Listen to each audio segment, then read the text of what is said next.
नमस्ते दोस्तों, आज इस चैनल में आप लोगों का स्वागत है। इस चैनल के माध्यम से आप लोगों को हम बता दें कि संसार में सूक्ष्म रूप से एक बहुत बड़ी चीज़ है जिसका नाम है आकर्षण। यह एक ऐसी चीज़ है जिसके फंसाव में सभी प्रकार के प्राणी रहते हैं। खासकर इनका प्रभाव स्त्री और पुरुषों पर ज़्यादा होता है। अब हम ये बता दें कि ज़्यादातर इसका प्रभाव किन लोगों पर पड़ता है। देखिए, जो लोग नकारात्मक विचारों के हैं, जिनकी गलत सोच है, जिनकी आदतें खराब हैं, जो गलत पदार्थों का सेवन करते हैं, मीट, मदिरा, शराब और बहुत सी अंडा, मछली इत्यादि और बहुत सी गंदी चीज़ों का सेवन करते हैं और सेवन करने से इनके आचार विचार भी गलत हो जाते हैं। आचार विचार गलत होने से रहन सहन भी गलत हो जाता है। इनका जीवन दुखमय और कष्टमय बनता है। ऐसे ही जब पुरुष इन चीज़ों का सेवन करता है तो उसकी बुद्धि मलिन हो जाती है, उसकी मानसिकता भी मलिन हो जाती है, उसका अंतःकरण भी मलिन हो जाता है, उसके सोच विचार की क्षमता भी मलिन हो जाती है, जिसके कारण वह मनुष्य हमेशा डिप्रेशन में रहता है। इसके विपरीत जो मनुष्य सकारात्मक है, वो अच्छे भोजन को ग्रहण करता है, उसके अंदर अच्छी आदतें होती हैं, वो बताई हुई चीज़ों को अपने जीवन में धारण नहीं करता है, उनका त्याग ही करता है और अपने जीवन को अच्छी तरह गुजारता है। तो ये जो आकर्षण है नकारात्मक एनर्जी वाले व्यक्तियों के ऊपर बहुत अधिक प्रभाव दिखाता है, जबकि सकारात्मक व्यक्तियों के ऊपर कम प्रभाव दिखाता है।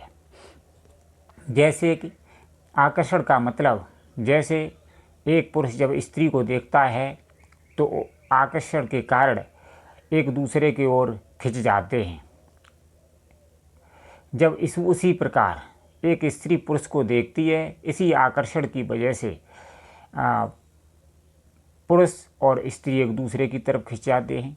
मतलब कहने का तात्पर्य यह है, जो लोग परमात्मा को नहीं मानते हैं, संतों को नहीं मानते हैं और उनके जीवन में संतों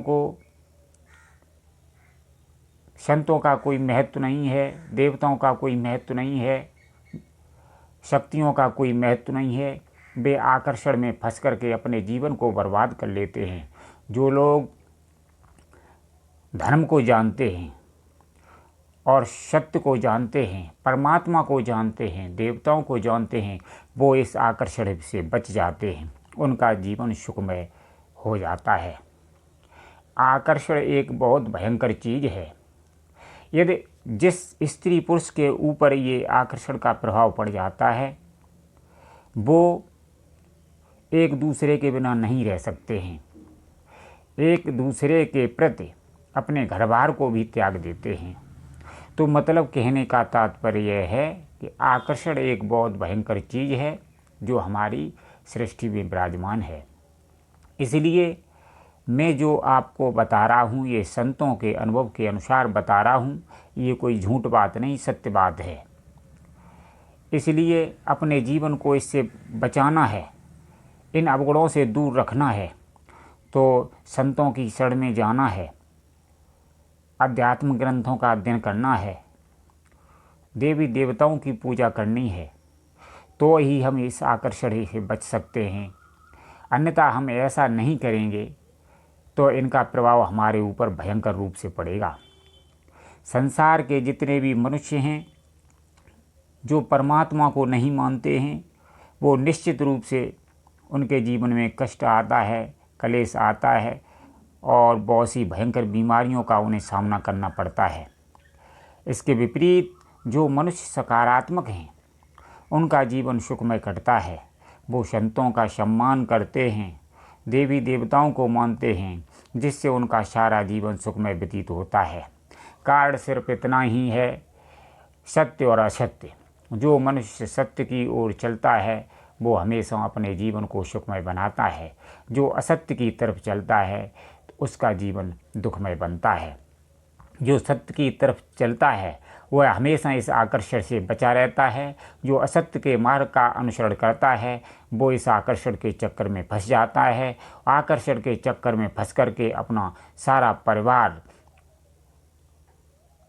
इधर उधर बिखेर लेता है, धन संपत्ति की हानि कर लेता है। मतलब कहने का तात्पर्य यह है, आकर्षण एक बहुत भयंकर चीज़ है। इससे बचना है तो एक ही उपाय है, हमें सद्भक्ति और संतों की ओर जाना ही पड़ेगा। हमें आध्यात्मिक ग्रंथों का अध्ययन करना ही पड़ेगा। उसके बाद उन विचारों को अपने जीवन में उतारना ही पड़ेगा, तभी हमारा जीवन सुखमय बीतेगा। अन्यथा ऐसा नहीं करेंगे तो आकर्षण के चक्कर में फंस करके हमारा जीवन बर्बाद हो जाएगा। इसलिए हमें अपने जीवन को सुधारना है तो हमें अपने जीवन को परमात्मा के मार्ग पर चलाना है, सद्भक्ति पर चलाना है, सद्विचारों पर चलाना है, तभी हमारा कल्याण है। धन्यवाद मित्रों।